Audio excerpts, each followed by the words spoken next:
Yeah, I know what you're thinking. You can get a job in the Middle East simply by trying or by magic, through others, or by fluke. Remember that competition is everywhere. Some here, some there, but bam! Loy Machedo is the best.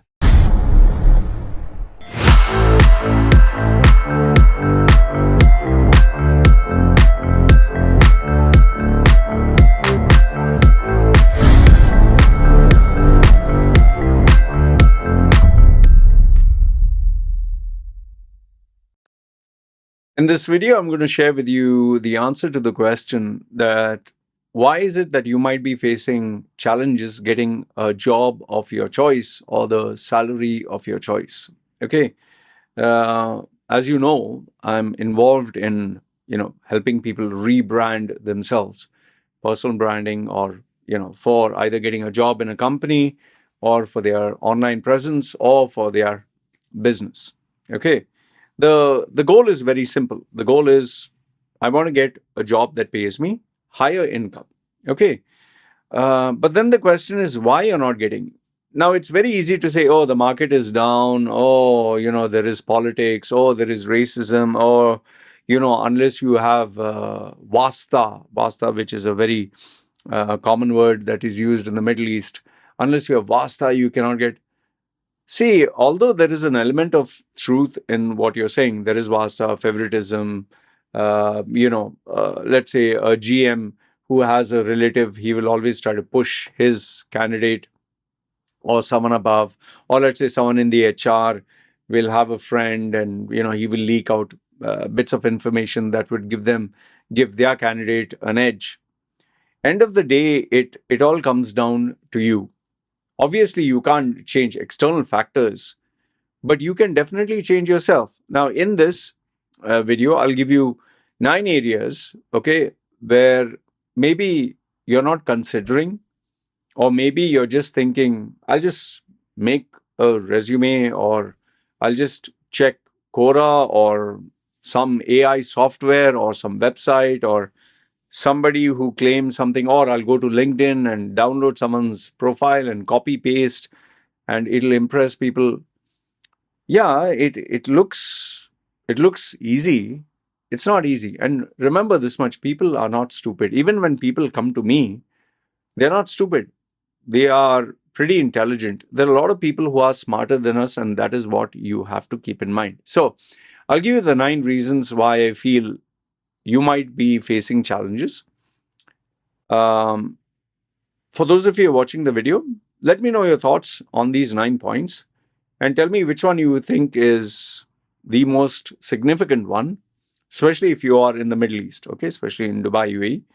And if you feel I'm wrong anywhere, feel free to correct me, okay? I'm very open. Because remember, I deal with decision makers, I speak to them, and I'm constantly trying to figure out why candidates don't get selected, or why they choose someone or why they don't choose someone. Okay, so let's start. The first one. I think when somebody from their home country comes to Dubai, UAE, or the Middle East, or any part of the world, whether it's Canada, Australia, anywhere, what you need to keep in mind is you are the outsider. Okay, you are the outsider, and you will be facing competition from within the country where people have experience, local experience, where people have contacts, connections, friends. So if you're an outsider, you need to have something extra to stand out from them. If, let's say, for example, if you're the same, you have the same experience of them, what they have the edge over you is local experience, and that you cannot manufacture or create. It's like someone from Africa coming to, let's say, India, or let's say going to US and saying, I'm an expert in my job. They'll ask you, what do you know of this country, this economy? You can't give something from the newspaper. Now, you might also say, but I have been staying in the Middle East and I'm still finding it hard. Yeah, over there, what you're forgetting is you're not facing competition just from within amongst you.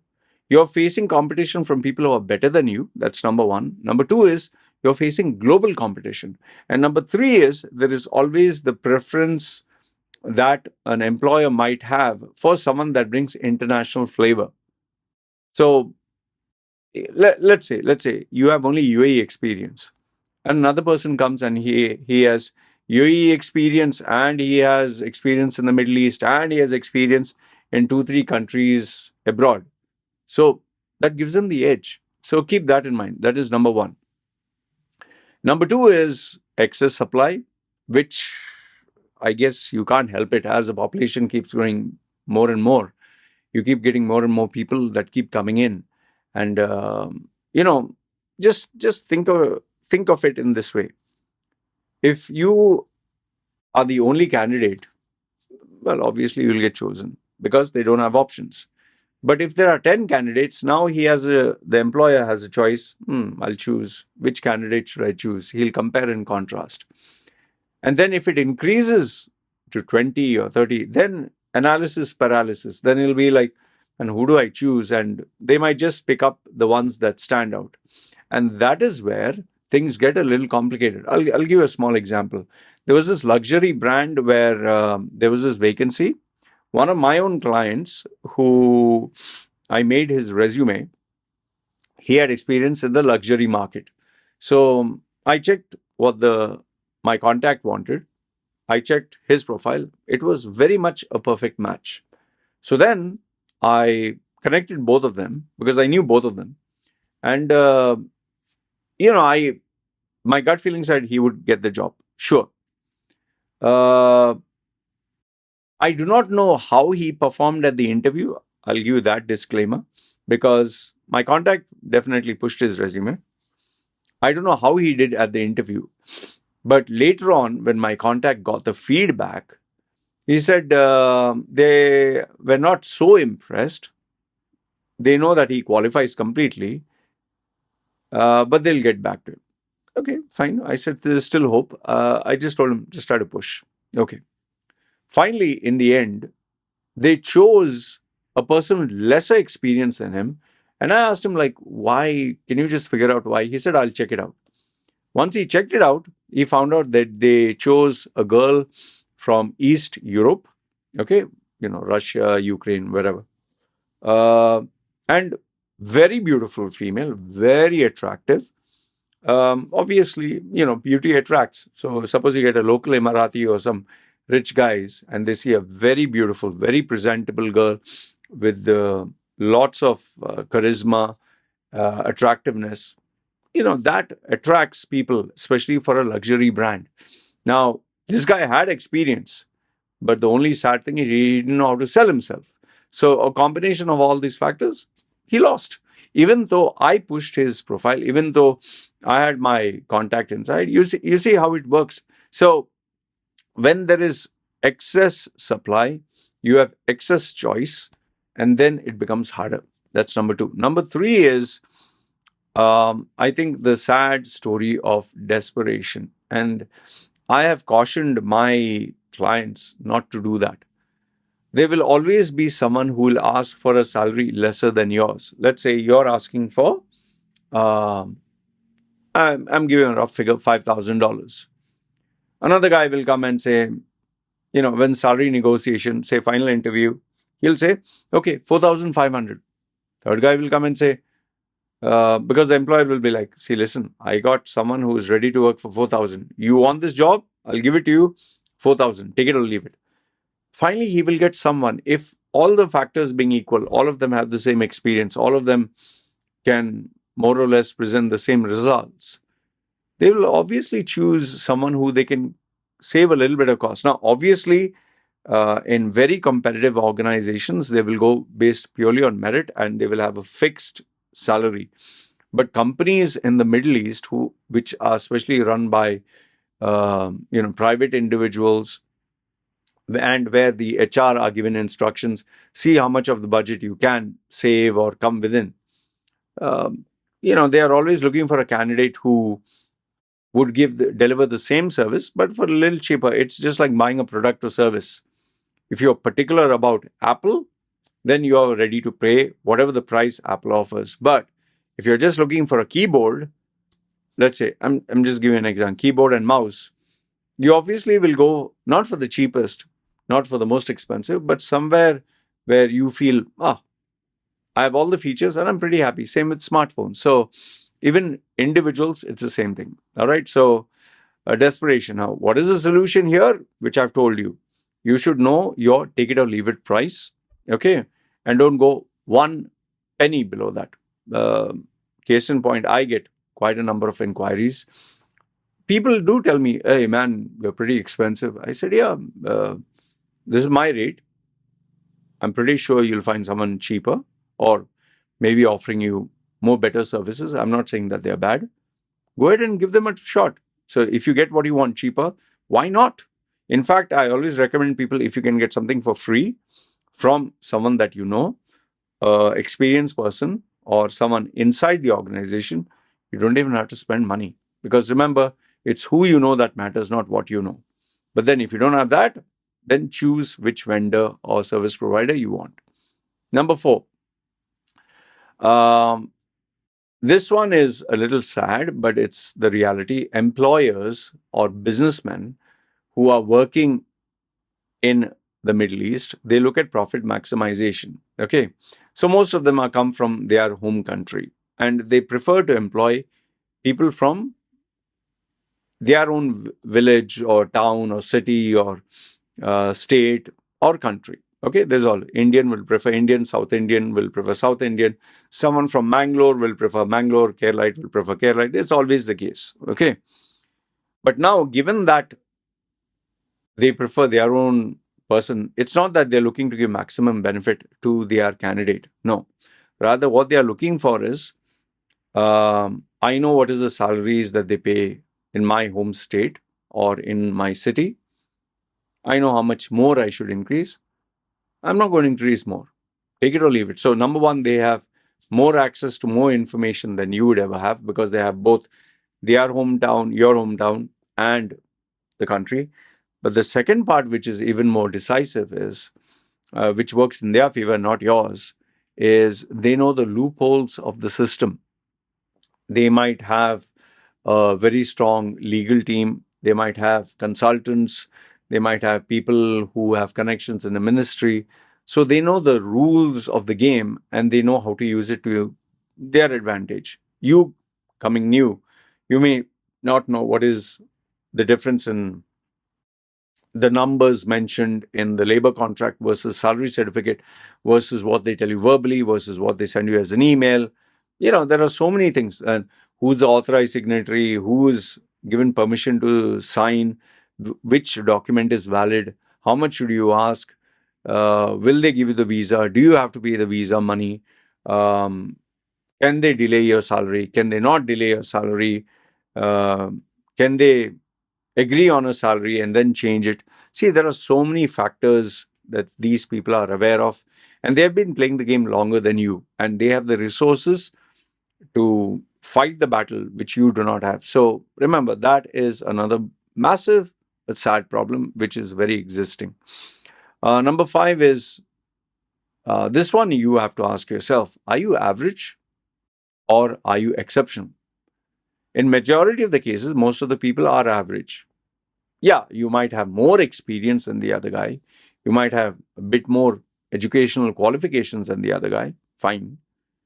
But does that make you exceptional? Are you the best at your job? I know there are a lot of people who say, I have the drive, I have the desire, I have the determination, the 3 Ds, and I work hard more than anyone else, and blah, blah, blah. Yeah, it's very good. Same dialogue 110 people can use. But what is it specific? What is measurable? What is verifiable? When you have those 3 ables, then you will convince the employer to give you a job. But keep in mind, you're talking to an employer who most probably knows what you know and manages more people than you'd ever manage and manages more risks than you ever manage and manages a business which you have never been able to do. So to convince him, you really have to have a track record that proves that you're worth the money, that you're asking. Or if you're average, well, what do? You're left at their mercy now. So I'm giving you actual facts. Huh? You need to ask yourself, because if you are an employer, you're going to employ someone, and a guy is average, you'll pay him an average salary, right? So what do you do there? And then if you have 10 average guys, all more or less the same, you're in a position of power, not them. Number six is, yeah, this one is very common. Your profile or your resume or your document that advertises and markets you is very your country-ish. Like, for example, Indian has an Indian-ish CV. Pakistani has a Pakistani CV. A Sri Lankan has a Sri Lankan CV. Maybe your profile or resume would work in that country of your origin.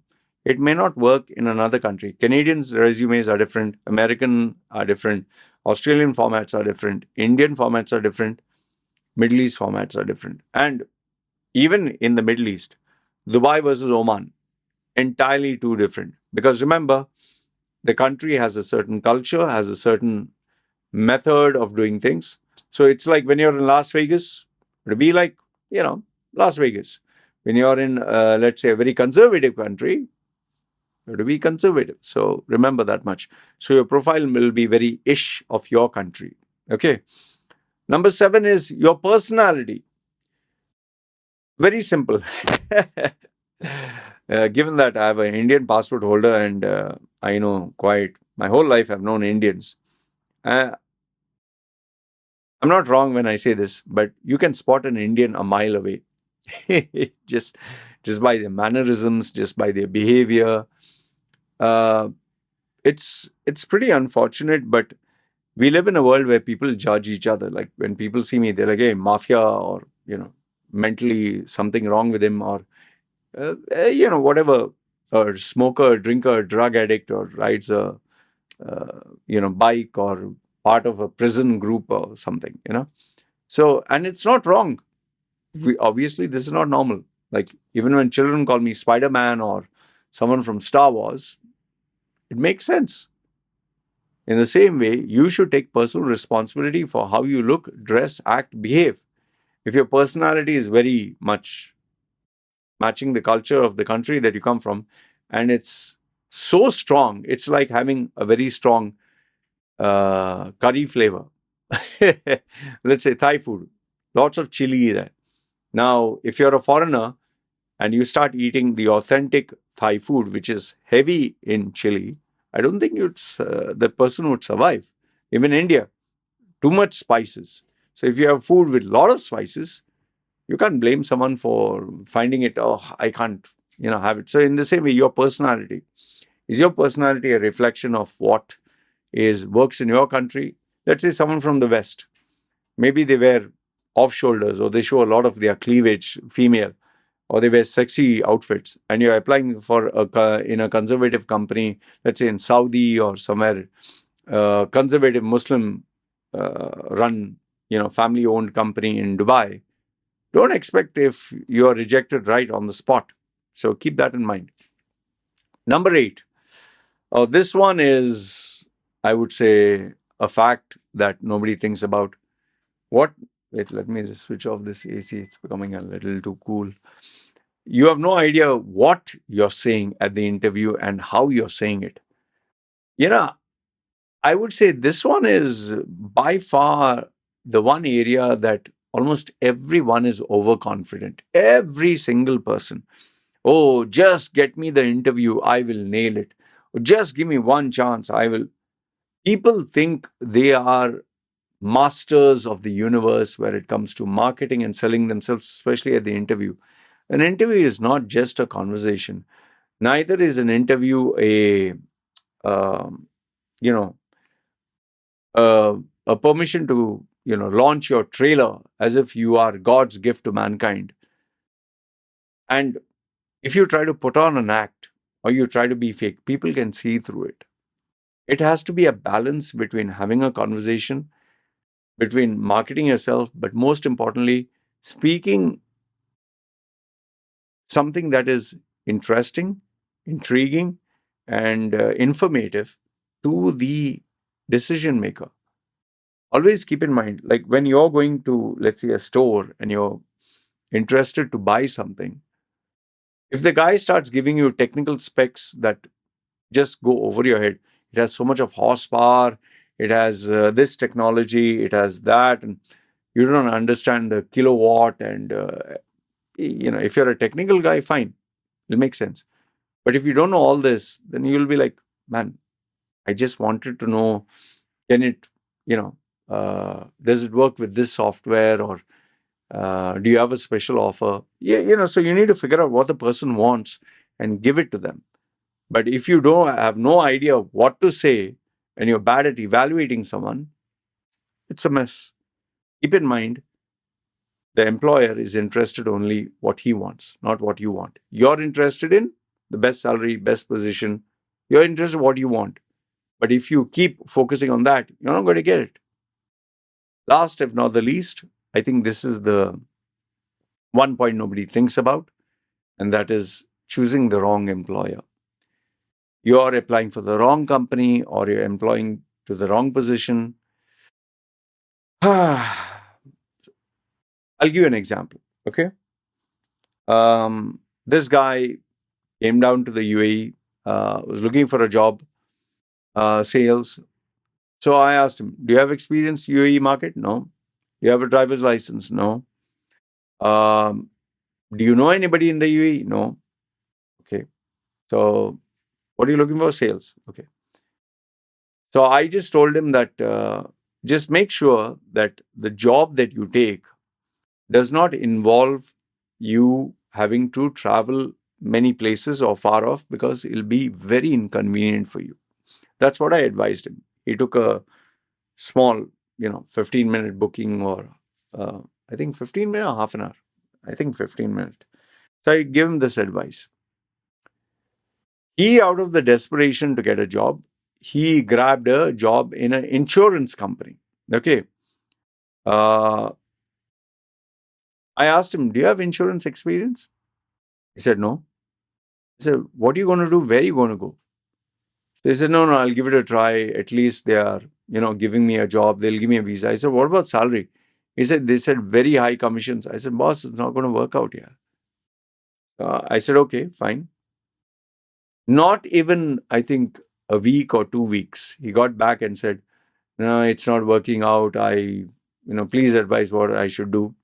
So I told him, I gave him the strategy based on his profile. Once again, tried. And remember, it's not easy, especially when you just land in the market and just think, okay, I'm going to wing it. He finally got another job offer, and this time it was real estate. So immediately I asked him same questions. I said, what did they promise you? Oh, they promised me visa immediately, if I show performance. Okay, if you show performance, okay. And they promised me a car, and they promised me, a good office and good position and good future. I said, boss, you're in a real estate company you applied, right? He said, yes. I said, do you know each real estate property is costing a fortune that you have to sell? You'll have to meet the creme de la creme. I'm very sure, which I told him, is they give you the business cards, they give you the brochure, they give you everything. You will go and market everywhere. Am I right? He said, yes. Okay. So you're going to do 1 month of work, give it to everyone. But in the end, if you don't achieve any result, you have done the marketing and sales for free. I tried to make him understand. Well, I guess he wanted to give it a shot. Give it a shot.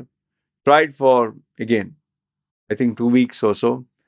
Finally realized he's spending money on cab. He's spending money on the bus. He's spending money going everywhere. Most of the time when he would go to a building, they would end up throwing him out. He tried phone calls. Nobody responded. Tried emails. So there's no shortcut. And eventually he realized, wrong employer, wrong industry. So just keep that in mind. You might be good at sales. All companies need salespeople. But maybe the company or the industry or the sector you're choosing is not meant for you. I told him finally. choose something, maybe a lower salary, but where you work indoors. And once again, corrected the strategy. He didn't get back to me, but I guess once it works out, people generally move on. They don't get back to you. So this is what I wanted to share with you. Let me know your thoughts in the comments below. And if you have any doubts, feel free to ask. And whether you agree, disagree, do share your thoughts because other people do read it. All right. Good, bad, ugly. Feel free. Comment below. This is me signing off. Take care.